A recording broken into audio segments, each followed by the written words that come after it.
Jill Biden sparking a firestorm with her latest comments about the 2024 campaign and Joe Biden's disastrous debate performance while promoting her new book. Here's a sample. She writes, "Is he short-circuiting? Is this a stroke? I felt like we were watching an AI hologram of the man we knew, and the hologram was glitching. Has he been drugged?" Let's bring in Ari Fleischer with more on this. Ari, they're back. Oh, John, none of this is credible. Everything she is saying is because she and the rest of the top Biden team still haven't come to grips with the fact that their man was in decline. And of course, they should have been the first ones to see that decline, but she still can't bring herself to admit it. And the reason, John, I think she won't admit it, it's too big an admission to make. Everything would collapse if people really indicated we didn't think that he was healthy. All right, so here was the statement that kicked it all off. This was to Rita Braver on CBS's Sunday Morning this weekend. Listen here. I was frightened because I had never, ever seen Joe like that before or since. Never. Or since? Yes, or since. What happened? I don't know what happened. I mean, as I watched it, I thought, oh my God, he's having a stroke. And it scared me to death.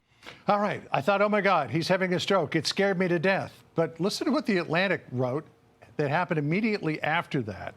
The bluntness apparently resurfaced in the moments after the debate. As the president walked off the stage, he whispered to his wife, "I really effed up, didn't I?" she writes. "Yes, you did," I whispered back, which of course is everybody's natural reaction to you're terrified that your loved one is having a stroke. So what do? You tear a strip off of them the first chance you get. Right. She didn't say, "Are you okay? Is everything all right? Are you healthy? Did you have a stroke?" No, she really effed up. And then she took him out on parade and took him to the Waffle House and did the event where she's chanting 4 more years. This is all complete and total cover-up, just as it has been, just as it was for all the years of Joe Biden's decline. You know, there's a lot of Democrats who are saying, why is she doing this? Particularly people who thought that Joe Biden should have dropped out long before that debate and given someone else a chance. Listen to what Melissa DeRosa said this morning.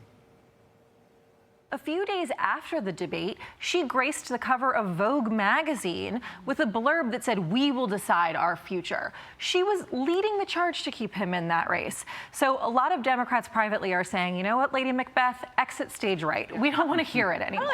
You know what, Lady Macbeth, exit stage right. Yeah.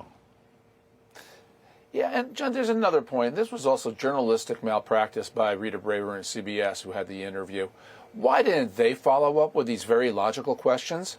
They knew what she did and how she behaved immediately after the debate, but they just let her say this and didn't challenge her when they had a chance to interview her about her book, which also fit the pattern of the press covering up for Joe Biden's decline and not going hard on the Biden White House.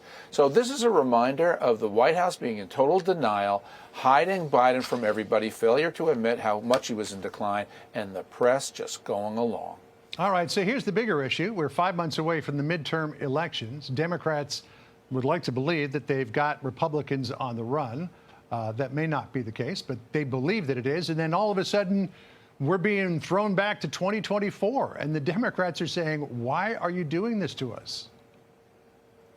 Yeah, but on that one, I think this will pass. This is very temporary, and the 2026 election is going to be about 2026. All these little reminders about Biden 24 are unhelpful to the Democrats, but the bigger issues are still going to be the economy, war in Iran, all the bigger issues for 26. All right. Although I think there are a number of Republicans who would like this to stay in the news as long as possible. Ari, great to catch up with you. Have a great weekend. Be sure to like and subscribe for all the Fox News latest on YouTube and catch full shows streaming now on Fox One.